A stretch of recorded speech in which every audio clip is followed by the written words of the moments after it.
Assalamualaikum warahmatullahi wabarakatuh. Saya Imelda Nuralia dari kelas F1 Prodi Teknik Psikoterapi. Di sini saya akan membahas tentang kepribadian muslim di era digital, akhlak menunjukkan siapa diri kita.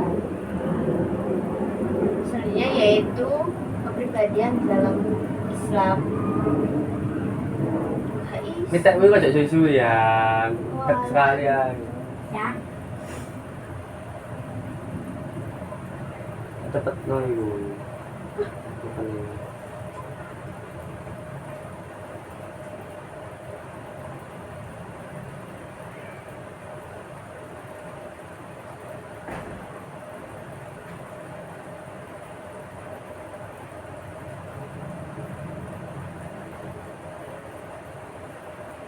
Bapak sih sekali langsung. Nah, Oh. minta susu. Assalamualaikum warahmatullahi wabarakatuh. Waalaikumsalam warahmatullahi wabarakatuh. Saya Imelda Nuralia dari kelas F1 Prodi Teknik Psikoterapi. Di sini saya akan membahas tentang kepribadian muslim di era digital, yaitu akhlak menunjukkan siapa kita.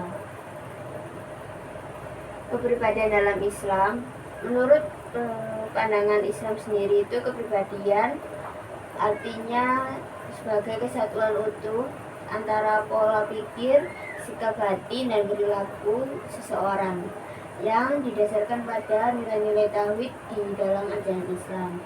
Nah, kepribadian itu gak hanya dari aspek psikologis atau sosial saja, tapi juga mencakup secara spiritual, moral, dan akhlak. Nah, kepribadian di dalam Islam itu terbentuk dari ada unsur utama, yaitu ada 4, yaitu pertama itu akidah atau iman, yang kedua yaitu akhlak, ketiga itu syariat, perilaku atau amal, dan keempat yaitu qalbu, akal, akli atau nafs. Ya. Untuk akidah atau iman itu, akidah itu menjadi fondasi utama kepribadian.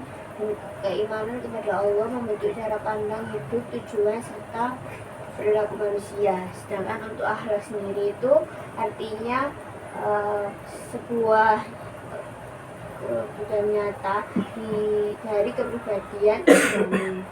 Dan untuk syariat atau perilaku dan amal, kepribadian Islami itu bisa dilihat dalam ketaatan seseorang tersebut menjalankan perintah dan menjauhi larangan Allah, baik dalam ibadah maupun muamalah. Dan untuk qalbu, akil, dan nafs, itu Islam memandang kepribadian sebagai hasil antara qalbu, akal, akli, dan jiwa atau nafs. Keseimbangan di antara ketiganya tersebut itu lahirlah sebuah pribadi yang sehat secara mental dan spiritual.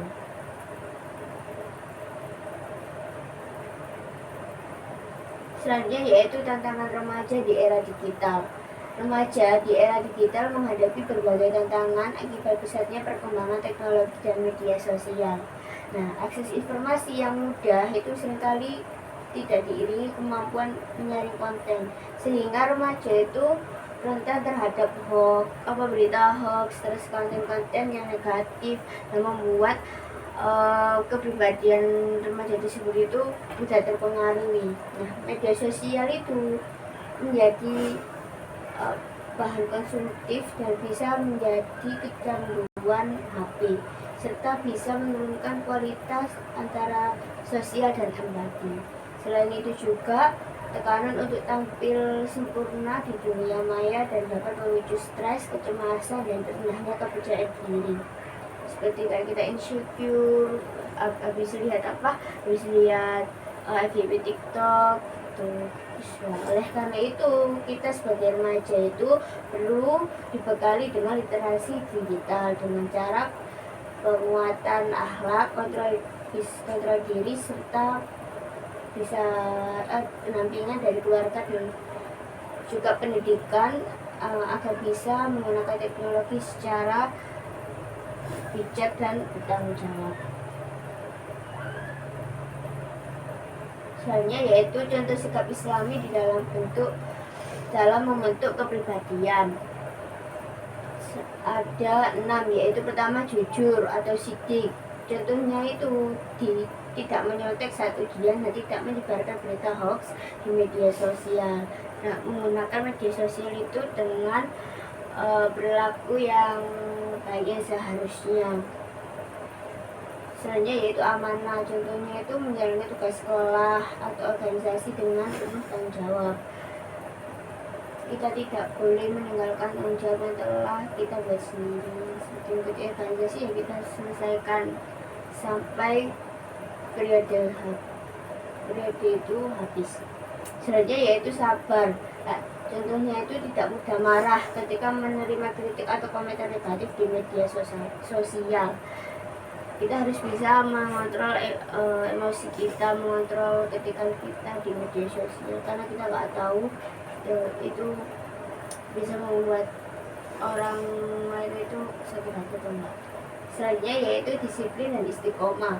Contohnya itu menjaga sholat 5 waktu dan menggunakan HP sesuai kebutuhan. 6 itu yaitu peduli dan empati.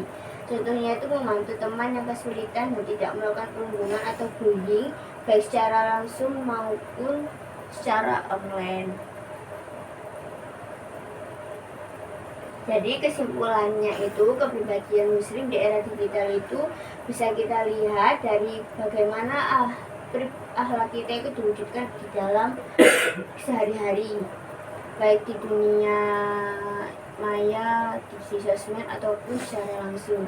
Dan kemajuan teknologi menuntut kita seorang muslim itu untuk tetap berpegang teguh pada nilai-nilai Islam seperti kejujuran, tanggung jawab, kesantunan, dan pengendalian diri dalam berinteraksi digital. Nah, akhlak itu menjadi cerminan jati diri yang menunjukkan kualitas iman seseorang, sehingga penggunaan teknologi tidak hanya berorientasi pada kemudahan, tetapi juga pada keberkahan dan kemaslahatan. Dengan menjadi akhlak yang baik, muslim itu mampu menjadi pribadi yang berintegritas dan memberi dampak positif di era digital. Sekian dari saya, Bella. Mohon maaf. Wassalamualaikum warahmatullahi wabarakatuh. Waalaikumsalam.